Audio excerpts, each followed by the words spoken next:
what kind of movie haven't you done that you still want to do? I haven't done no. I have not done no.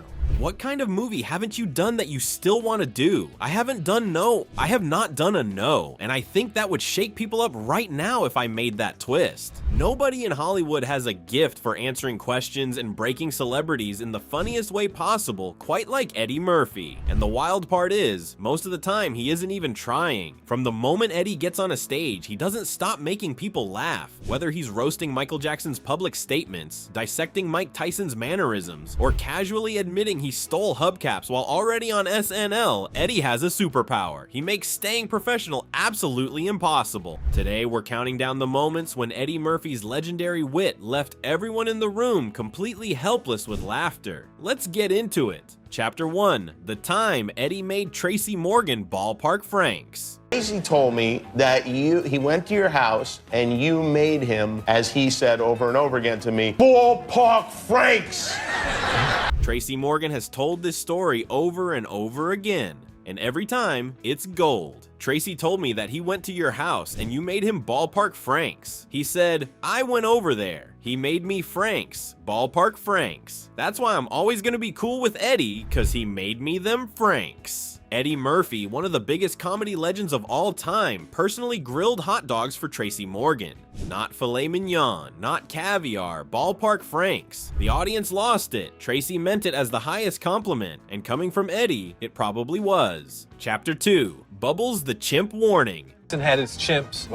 You would go to his house, that Bubbles chimp, when he got a certain age, Yeah. you couldn't put Bubbles. He No. had Bubbles in the cage. Ah, He's it's like, like don't go near him. Don't go over there, Eddie. Did you go to his house? Yeah, a few times. Eddie Murphy visited Michael Jackson's house, and there was one rule. Michael Jackson had his chimps. When he would go to his house, Bubbles the chimp, when he got a certain age, you couldn't go near Bubbles. Bubbles in the cage. Don't go near him. Eddie told the story perfectly. Don't go over there, Eddie. Do you go to his house? Yeah, a few times, and the chimp would be going crazy. Is that Bubbles? They said. Yes, don't go near the cage. I thought Bubbles was don't go over there. The idea that Michael Jackson had a chimp that needed to be caged and that Eddie Murphy was given a warning about it is already funny. The way Eddie tells it makes it legendary. Chapter 3, the Bill Cosby Trophies Roast. This is a wonderful, wonderful thing to be included with some of my heroes, Richard Pryor and George Carlin and Bill. Oh, Bill has one of these.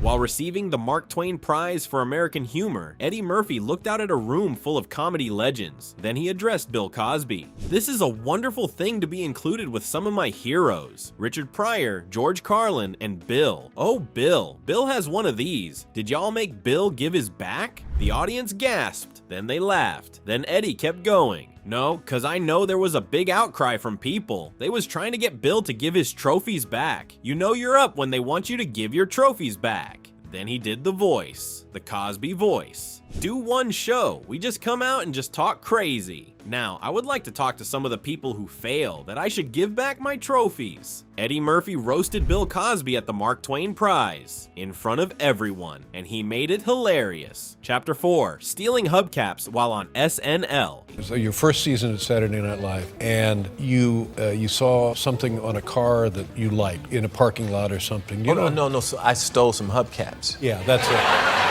Eddie Murphy admitted something on live television that most people would take to their graves. Your first season on Saturday Night Live, you saw something on a car that you liked in a parking lot? No, I stole some hubcaps. The audience erupted. Eddie explained, I used to take the Long Island Railroad into the city. I parked in Freeport. I had a car with nice hubcaps. I came back one night and my hubcaps were gone. So I took somebody else's hubcaps. Then came the killer line, but I was on TV already and I was still popping hubcaps. The greatest comedian of a generation, already famous on SNL, was stealing hubcaps from parked cars. The honesty, the absurdity, the delivery, pure Eddie. Chapter 5, Prince and the Hubcap. Prince stayed a couple of houses down. My chef was leaving at like 2 in the morning once, and a car goes by, purple car and the music, and he was like, wow, it's Prince. Eddie had another hubcap story, this time involving Prince. Prince stayed a couple of houses down. My chef was leaving at 2 in the morning once and a car goes by. Purple car, music. He was like, wow, it's Prince. A hubcap comes off and falls. Car keeps going. He picks it up. It's got the Prince thing on it. The car makes a big U-turn and comes back. Prince says, can I have my hubcap back? Prince turned his car around to retrieve a fallen hubcap. Eddie Murphy's chef stood there holding it. That's not a joke. That's a story only Eddie Murphy could tell. Chapter 6, the Mike Tyson impression for Sammy Davis Jr. The producers of the show was hoping you'd have a little more feeling of Mike Tyson,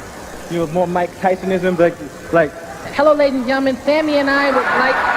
Eddie Murphy once performed a Mike Tyson impression for Sammy Davis Jr. The setup alone is incredible. The producers of the show were hoping you'd have a little more Mike Tysonism, like, hello ladies and gentlemen, Sammy and I was like, the lisp, the hand gestures, the complete lack of self-awareness. Eddie became Tyson, and Sammy Davis Jr., one of the most legendary entertainers in history, sat there watching Eddie Murphy impersonate a boxer while talking to him, only Eddie. Chapter 7, the Muhammad Ali impression. 32 years old, 32, the man's ready for a rocket chair. I guarantee the world, I'm gonna shock the world, prove the world, I'm the greatest fighter of all time. A young Eddie Murphy captured the spirit of Muhammad Ali with perfect timing. 32 years old, 32, the man's ready for a rocking chair. I guarantee the world, I'm going to shock the world, prove the world, I'm the greatest fighter of all time, destroy this man. I'm going to keep the heavyweight championship of the world for 5 years straight, then I'm going to retire from the boxing game. Healthy, happy, rich, and pretty. The cadence, the confidence, the absurdity. Eddie wasn't just doing an impression, he was channeling Ali, and the audience couldn't breathe.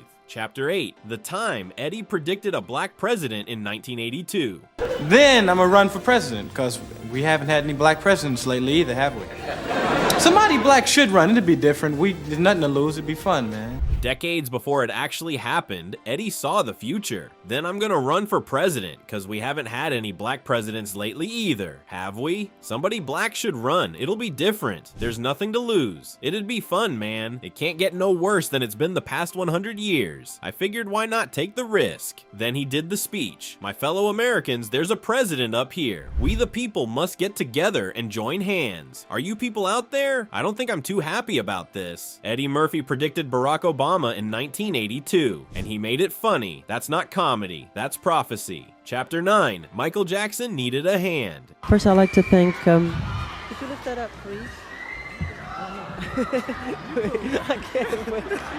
Eddie and Michael Jackson were on stage together. Michael was trying to read a speech. He couldn't see the teleprompter. First, I'd like to thank, could you lift that up, please? I can't. First, I'd like to thank Eddie, pulling it up like I was working for him or something. Then Eddie admitted, I started to do it too. I was like, yes, Michael. Wait, what am I doing? The greatest pop star of all time asked Eddie Murphy for help with a teleprompter, and Eddie, for a split second, became Michael's assistant. Then he caught himself. That moment, the realization, the self-awareness broke everyone. Chapter 10, the Johnny Cash encounter.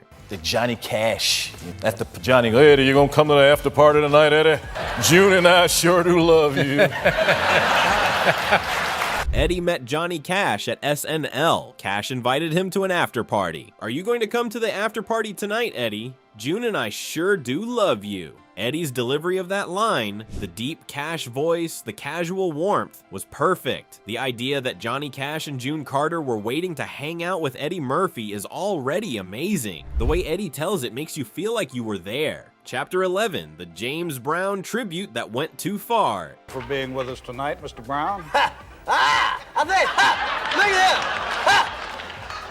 Eddie once took his James Brown impression so seriously that it became a problem. Thank you for being with us tonight, Mr. Brown. I mean, look at him. The way Eddie says, look at him, with complete admiration and barely concealed mockery, is the essence of his comedy. He loves these people. He also thinks they're ridiculous. Both things are true. Chapter 12, the laugh that became a computer question. Going into a hotel and a guy came to me and said, you still got that laugh? And I was like, what?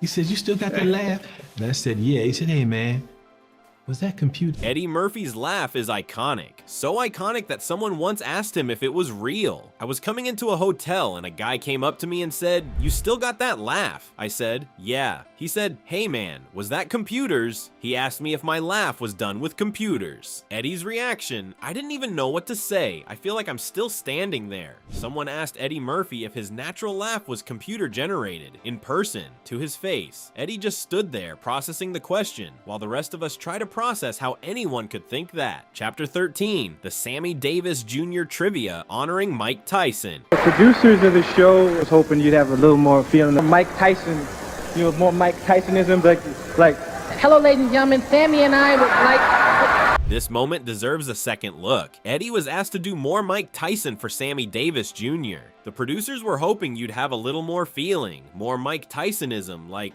hello ladies and gentlemen. Sammy and I was like, the brilliance of this impression is that Eddie isn't just doing Tyson. He's doing Tyson trying to be polite, Tyson trying to be a gentleman, and it's impossible. Eddie Murphy made Sammy Davis Jr. watch him impersonate Mike Tyson, and Sammy loved it. Chapter 14, Arnold Schwarzenegger pitches the third triplet. As Arnold Schwarzenegger, because I know you do a mean Schwarzenegger. Mr. Church is a movie about the cooking everyone is eating. Arnold Schwarzenegger once pitched Eddie Murphy a movie role. The role? The third triplet. You be the other one, with Danny and I and his triplets. He's little, and you're black, and it's all different. And I was like, wait a second, you guys are a little older than me. How is that going to work? He said, we'll figure it out. Arnold Schwarzenegger wanted Eddie Murphy to play his triplet brother, the triplet brother who was younger and black. And Arnold's solution was, we'll figure it out. Eddie's impression of Arnold's logic, the complete confidence in an impossible premise, is flawless. Chapter 15, the dating advice that never gets old. I don't give a who you are or what you have, okay? You got a whole lot of nerve to come inside and ask me where I'm going. I come and go as I please. I don't answer my father. I ain't going to answer no man either. Ain't no man going to tell me where I can go. I come and go. You got a whole lot of motherfucking nerve. Who the hell do you think you are anyway? Or come and ask me where I'm going? Nobody owns me. I own myself. I'm my own person. Eddie's take on dating is basically a survival guide. A woman launches into a tirade. I don't give a who you are or what you have. You got a whole lot of nerve to ask me where I'm going. I come and go as I please. I don't answer my father. I ain't gonna answer no man either. Nobody owns me. I own myself. Then Eddie delivers the punchline. But where you going to be? I'ma be where I'm at. The timing, the setup, the complete deflation of the argument. Eddie understood relationships in a way that most comedians never reach. Eddie Murphy has been making people laugh for over 40 years. From SNL to Beverly Hills Cop to Coming to America to his Mark Twain Prize speech, he has never stopped being the funniest person in any room. He made Michael Jackson ask him for help. He made Tracy Morgan cry over Ballpark Franks. He predicted a black president in 1982. He stole hubcaps while already famous. He had Prince turn his car around for a hubcap, and through it all, he never lost what makes him special. The precision, the timing, the complete lack of fear. Most celebrities worry about their image. Eddie Murphy worries about the joke. And that's why nobody breaks celebrities like Eddie Murphy. If you enjoyed this video, hit that like button and subscribe for more moments that prove Eddie Murphy is the greatest comedian of all time. And drop a comment. What's your favorite Eddie Murphy moment? See you in the next one.